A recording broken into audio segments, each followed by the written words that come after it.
Well, joining me now to talk about this second last week of the spring sitting and before the fall election are two members of the Parliamentary Press Gallery. Bob Fife is the Parliamentary Bureau Chief for the Globe and Mail, and Mia Rabson is a national political reporter for the Canadian Press. Welcome, both of you. Thanks for coming in. Thanks for inviting us. Second last week, but I mean, with the proviso that there is a possibility that Parliament will be called back during the summer, potentially for the NAFTA legislation. But that being said, let's start with, Bob, I want to start with a big issue that came up in many ways it came up this week, and that is China. Especially the whole issue of former Prime Minister Jean Chrétien. His name has been breached about many weeks about potentially leading a high-level delegation to China. But there were developments that had people questioning whether he would be the person to lead that delegation to China, try and negotiate. What happened? Well, Mr. Chrétien has been floating the idea amongst China experts and with business executives about the solution to this is to go to China and tell them, look, we'll have the Minister of Justice, which he's quite legally able to do, is to dismiss the extradition process against Meng Wanzhou, who was the Huawei executive, and the Chinese then would release two Canadians and end the punishing economic blockade of our canola and pork and other things like that. Now, this is not an idea that is going to fly. It was put down pretty quickly the following day by Foreign Affairs Minister Chrystia Freeland. But what it does show you is sort of the bankruptcy of ideas on China, because Mr. Chrétien represents the Canadian establishment view of China, which we've had for 40 years, which is that let's just trade with them, ignore the human rights abuses, ignore the authoritarian rule and the disrespect for the rule of law. Let's just trade with them. Yeah. And that has changed since Xi Jinping has come to power. This is a different China. I mean, there's millions of people, Uyghurs, who are in labor camps. We have a growing economic and military power, and they're exerting their influence around the world. They're spying in Canada. They're stealing technology. They're going into the Chinese Canadian community and here in Western communities, trying to influence them. So we need a new China policy, and it can't be that one, but it has to be a realistic policy. We need to trade with China, obviously, but we have to be realistic about what we're facing here. So the approach, I mean, that which segues into what's also happening next week. Prime Minister Trudeau is going to Washington. He's going to speak with Donald Trump. They're going to have a meeting, and we've been all told that one of the major issues they're going to talk about, not so much NAFTA, it's China, and it is the detention of the two Canadians. It is the multi-billion-dollar trade actions against Canada.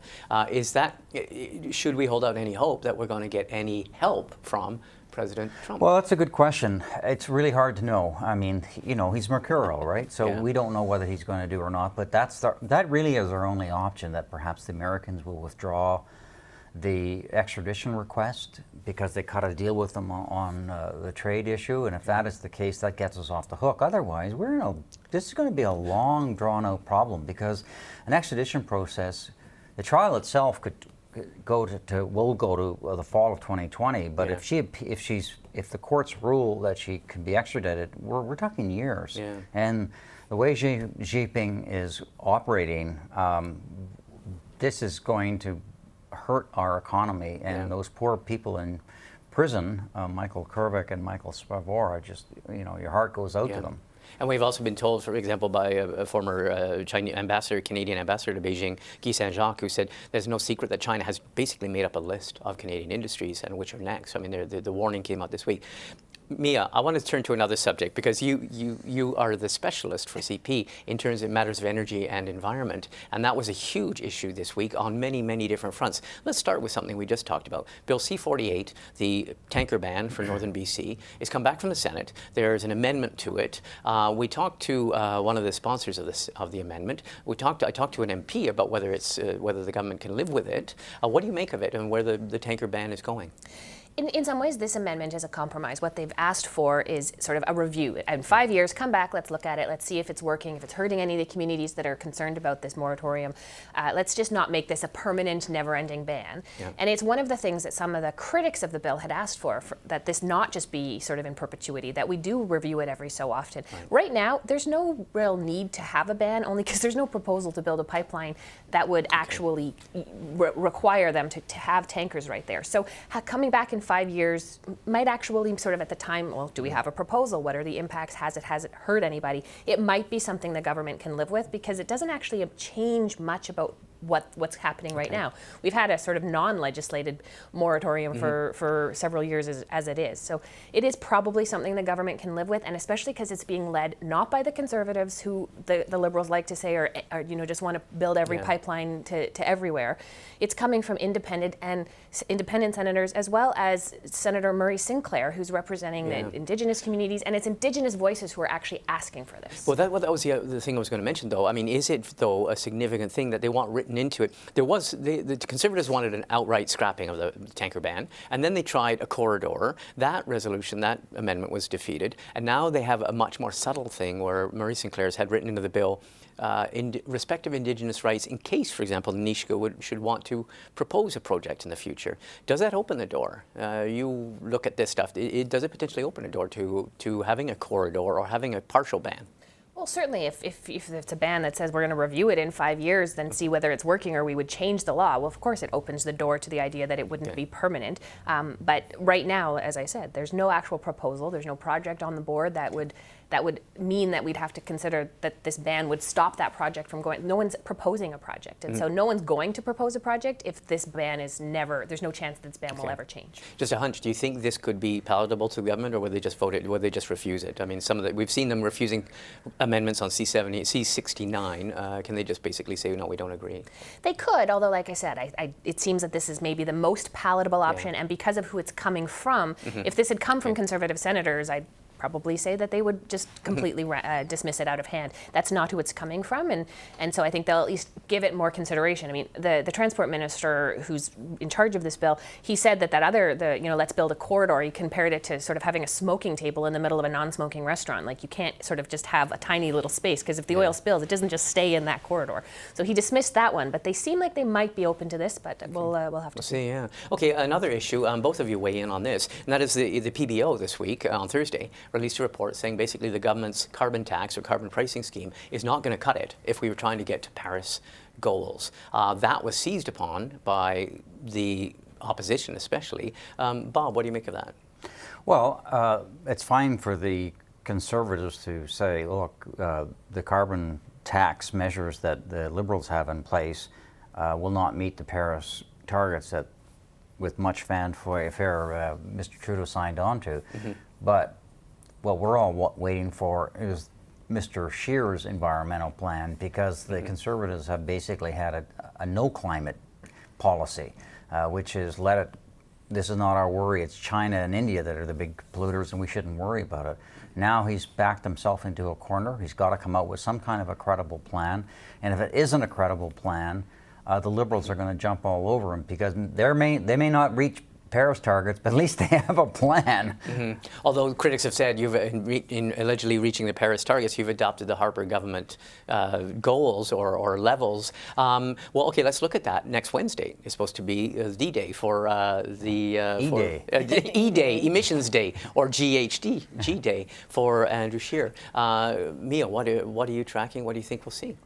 They have been hinting very, very strongly that their plan is going to involve a lot of exporting Canadian products, Canadian fossil fuels, overseas to Asia, to China, to India, to sort of offset theirs, particularly natural gas. They want Canadian natural gas to displace coal. Natural gas burns about half as many, or produces about half as many emissions as coal. And getting the world off coal is the only way that the world is going to meet the Paris targets, meet the climate change considerations. And they think that if Canadian natural gas can be sent overseas, we can take credit for that. There are some provisions within the Paris Climate Change Accord to have credits, sort of share the credits, but it's not really, it's for sort of going forward. It's not to meet the existing targets. And so if their plan is to meet the existing targets by offsetting credits overseas, that's not going to fly either with the Canadian environment community, Yeah. but also not really with the Paris rules. Okay, we'll watch that with great interest. One last, we can't not talk about Pharmacare. After decades of talking about Pharmacare, after 4 years of promising it, the Trudeau government's task force came out with its report on Pharmacare. They say it would be a universal, single payer, a fairly extensive thing, but the government has not yet explicitly accepted or rejected the plan. What do you make of it, Bob? Well, I think they're probably going to jump on it and use it as an election plank in the coming election campaign. But, you know, it's very expensive. Yeah. You know, anywhere from $15 to $30 billion a year. So that's a lot of money. And, you know, I think I believe that we should be trying to provide Pharmacare for poorer people, for sure. But, you know, do we want to have a universal system that's going to cost that kind of money? That's going to be a very interesting debate. The politics of it, though. Some people, for example, the NDP says it's been 40 years we've been recommending this. Why did it take 4 years to strike a task force to come to recommend what people have been recommending for a long time?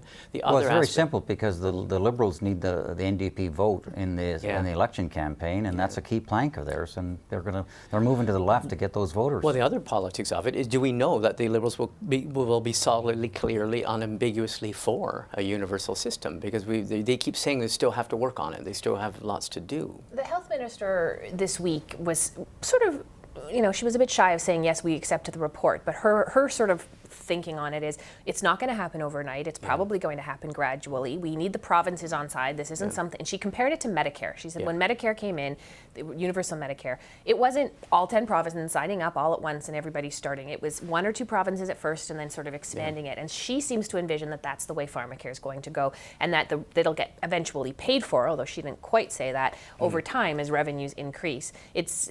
The interesting thing is this is a massive sort of switch of money. Right now, mostly private sector, insurance companies and individuals are footing the bill. And so they're saying we're going to save money by bulk buying, but what's going to happen is instead of you and me paying for these drugs or our insurance companies, it's going to be the federal government. And so the money's already being spent, but how is Ottawa suddenly going to accommodate, and what's going to happen to all those insurance plans that cover it? Like there's a lot of questions they haven't answered. Interesting refrain.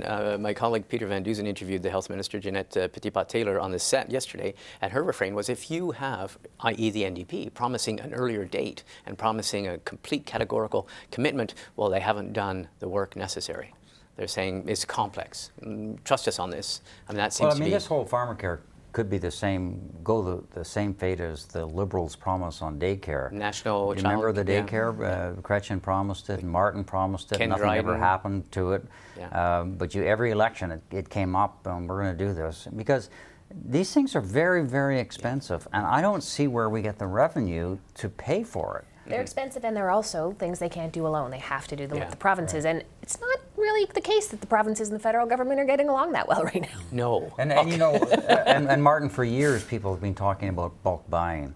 And they can't get their act together, even amongst the provinces. I think the Atlantic provinces may have been the only ones that have sort of done it. Yeah, they tried, and part of it is because every province has a different formulary. Like Ontario covers different drugs than Manitoba. Manitoba covers different drugs than BC. And so the provinces don't agree with each other on what to spend. And getting all of them to agree, it is a very complicated process. So that would be step one on the long process of getting one. Well, something tells me we'll be talking Pharmacare at another point, at another venture. Thank you very much. Thanks. Thank you.